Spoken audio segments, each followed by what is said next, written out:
Hello everybody, and welcome back to a game called Tiny Bunny. And on last episode we left it off at dancing animals. Let's load the game.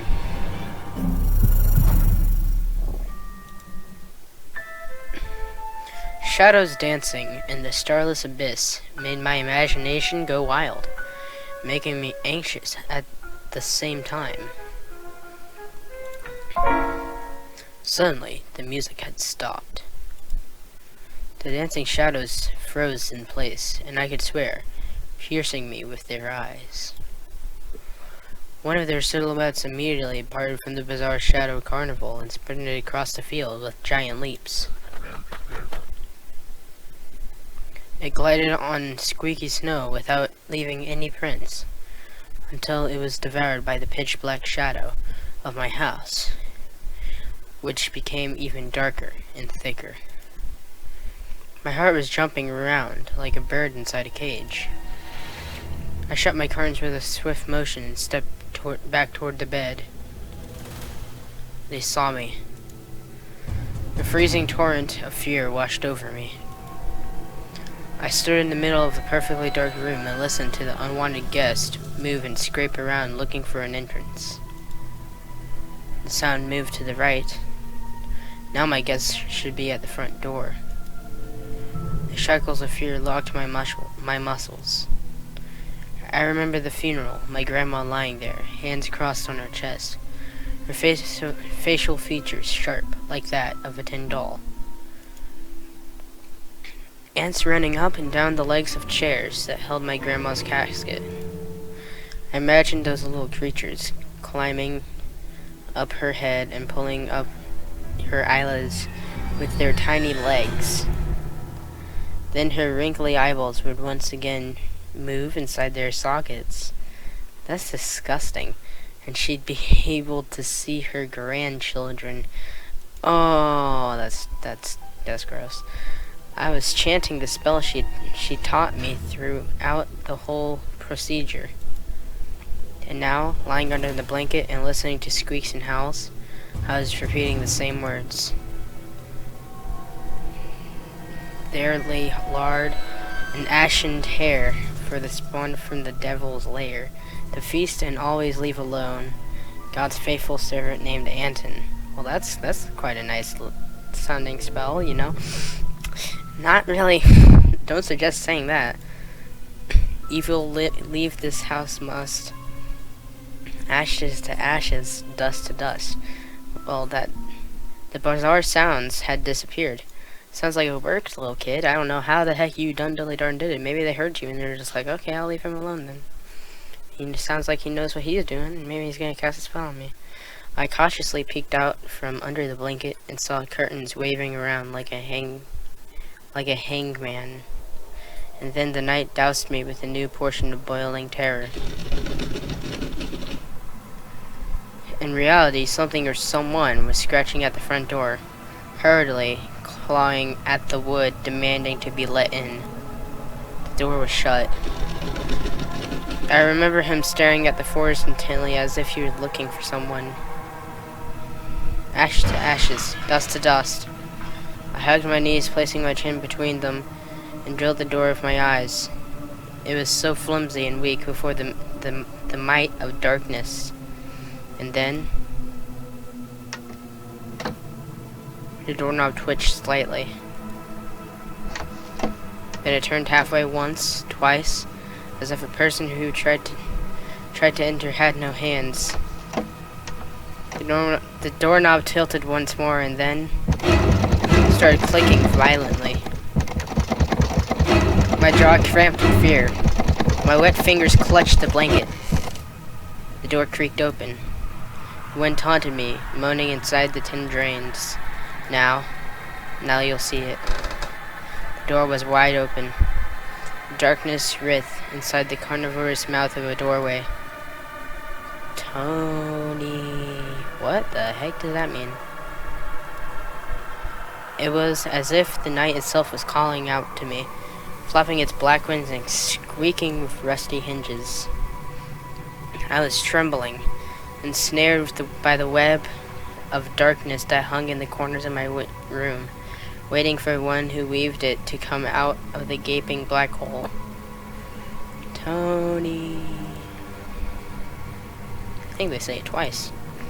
My abdomen tightened and my chest rose up, ready to exhale a desperate scream. But before I was able to do anything, the darkness asked me, "Tony, you asleep?" My sister's pale face protruded from the thick shadows. I almost screamed from relief. "Oh yeah, I'm not sleeping. Did something happen?" Olia frowned and stuck out her lower lip, a clear sign that she was about to cry. "It's there again, staring at me." "Shoo her away, Tony, please. I'm so scared."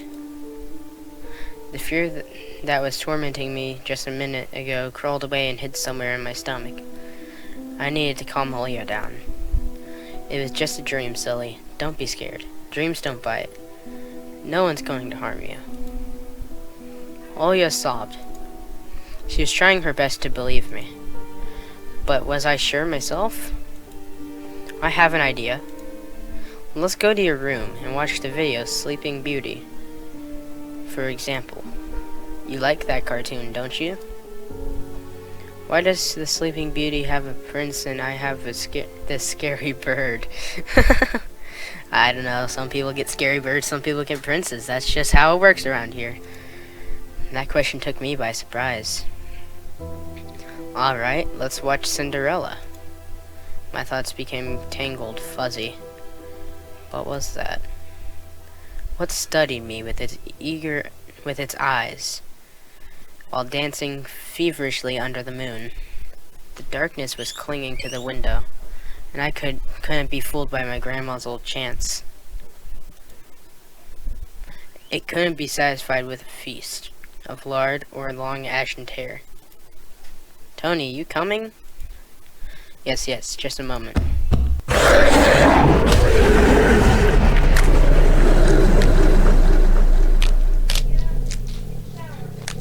Well.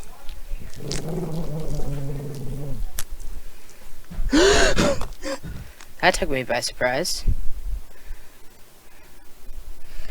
That's why I don't want to laugh at Olia and her owl in the morning. Who could be visiting us here, in the middle of nowhere? We don't know anyone around here. So persistent. I felt extremely unsettled, just from a silly thought that our morning guest could have come from the woods. My mind was urging me to hide. In the closet, under the table, behind the curtains, where Olia always hides. "Tony, come here." I felt like kettlebells were tied to my feet, but still dragged them toward the hallway. A couple of policemen towered over me in the doorway. They smelled like frost and worry. My mom always winced and grumbled the moment she saw patrol cars. Worse than bandits. At the moment, though, she looked somewhat confused. "Hello." The senior officer, who wore a grim expression, nodded. "A boy had gone missing yesterday. His name's Vova. Look at this, please. Have you seen him?" The policeman held out a photograph to me.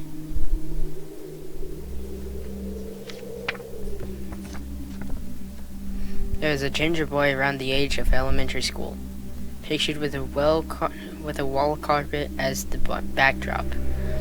He had a striped cat in his hand and wore a wide smile. He looks like a nice kid.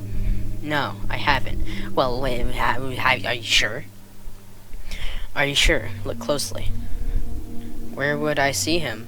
I don't know anybody around here. I barely leave the house." "Well, maybe you've seen him from the window?" "That's right. Windows look straight out at the forest, don't they?" The window.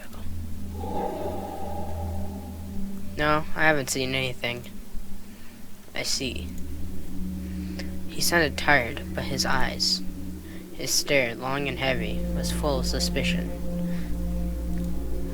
I squirmed unwittingly under the weight of guilt which his giant shadow cast. The policeman finally tore his eyes from me and glanced over the hallway, the stairway, and the cracks in the ceiling, which I haven't noticed before for some reason. How do you like your new place, by the way? Getting used to it? Bit by bit. It's just our little daughter missed the city a lot. Misses the city, huh? Have the locals been treating you well? The policeman pierced through me one more time with his gray eyes. My head started spinning. Can I help you somehow? I asked that in a shaky voice to look like a polite boy and to end this unpleasant conversation sooner. Now that I think about it, okay, you look just like one of my nephews, little fella. He's a witty boy around your age, wears the same type of goggles. Haha. Always engrossed in reading those mystery novels. Told me he wants to enroll in police school when his family visited this summer. Wanted to help other people, just like me, see? I felt uncomfortable, as if a distant relative and not a police officer stood before me. Little boys like you should stay at home. Steer away from trouble. The times have changed so much. My mom interjected in a cold voice. You don't say. Ah, well then. What grade are you in, Tony boy? 6. Have you made any friends here so far? Not yet. I'll be going to school for the first time after the break. Ah, then I'll leave you my number just in case. Call me if you have any new info. The policemen were gone, along with their shadows, the smell of cheap cologne, and the photo of the smiling boy.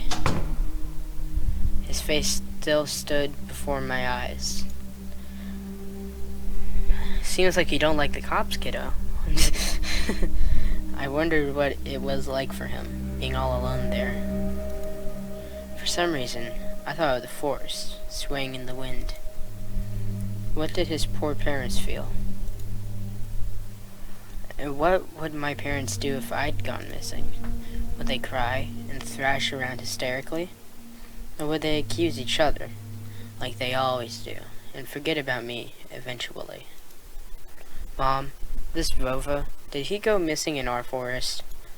Seems like it. Poor child. I looked out the window at the road.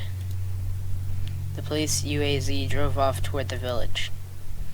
The officer's nephew came to mind when I was splaying off old paint from the windowsill.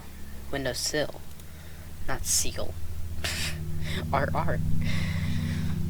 I remember all the teenage mystery novels from the Black Kitty series I've read this summer. Such a grown-up teenage series, you know? That sounds so teenage. Your average boys and girls investigated all sorts of mysteries there. They looked for clues, spied on suspicious people. And after a set of amazing adventures, bam, solved any complicated case. They became local celebrities and must have made their parents very proud. I noticed a trail of policemen's footprints that led to the forest. And then it clicked in my head. Why don't I start investigating on my own? Maybe I'll find that lost boy. And I'll get a reward. Oya would be so happy. And not only Oya, Mom and Dad too. Don't do it, kid. That sounds like a stupid idea. Maybe they'll even forget about their quarrels for a while. Maybe I'll even save us from the D word. Maybe you will. I fantasized about buying Oya Tamagotchi and getting a cassette player and a bunch of tapes for myself. And a whole box of Kinder Surprise. This kid, I don't know. He doesn't seem like a 6th grader to me. He seems like a 5-year-old. When was the last time our parents bought us any toys? last autumn, I think. My dad lost his job at the time. There's still that annoying song about it. There's that annoying song about it. I had little to no idea what was the accountant's job like. They count money, I think. But nowadays, Mom and Dad barely had money to afford sweets, and Dad would always divide a single chocolate bar between me and Olya. Sometimes I gave her my share too. No matter how much I wanted to eat sweets, she was still just a pipsqueak, okay? I couldn't wait to go out looking for clues. Going outside. Yeah, right. You want the police to go around with your photograph next? The forest is so thick. What if the boy got snatched up by wild animals or something even worse? Even worse echoed through the hallway. I won't go far, and I'll stay away from the forest. Did you hear what I said, or should I repeat myself? Better go pack your school bag or play with Olya. The spline of splashing water came from the kitchen. It meant that the argument was over and Mom had the last word.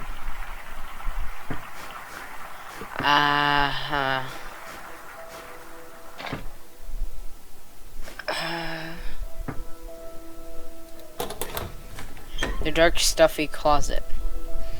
Mom says it smells like mice, but how would she know their smell? She hates when I stick my nose in there. She's afraid I'll cut myself on the freshly sharpened axe.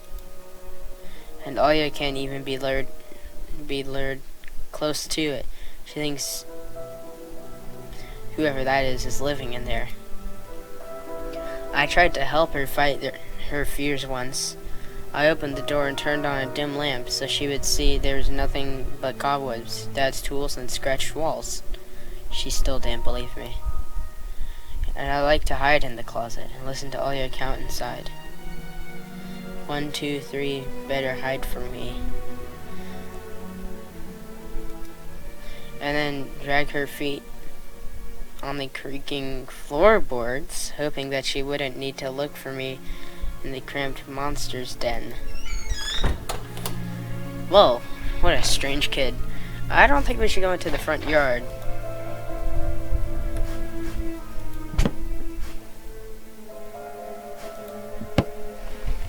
Grandma kept ice cream for me and Olya there, but now I could only see meat bits from soup and clumped together.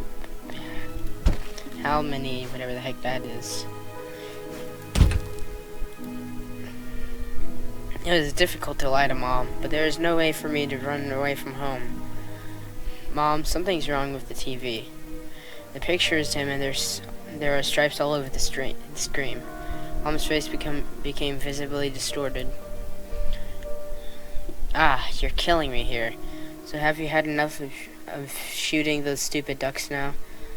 We will find a TV technician in this hole, huh? Maybe it's just the settings.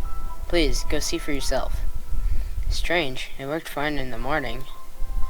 Maybe the snowfall caused it.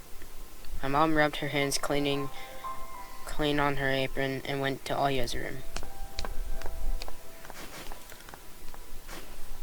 To the front yard, quick. I opened the front gate and went into the field, carefully so Mom wouldn't see me from the window. When I crossed half of the distance toward the forest, the snow piles became as high as my knees. I remembered my nightly fears. I saw those silhouettes around here. They were jumping around and holding hands. The hypnotizing music started playing in my head all on its own. In the light of day, those distant figures felt like a simple dream. The sun turned my nightmare to ash, but the aftertaste was still there. Distant ringing in my ears, distorted shadows crawling on the snow alongside me, and a barely audible whisper in my head, blurry and almost kind. Everything was silent. So silent. No ground, no sky, no parents, no Olya.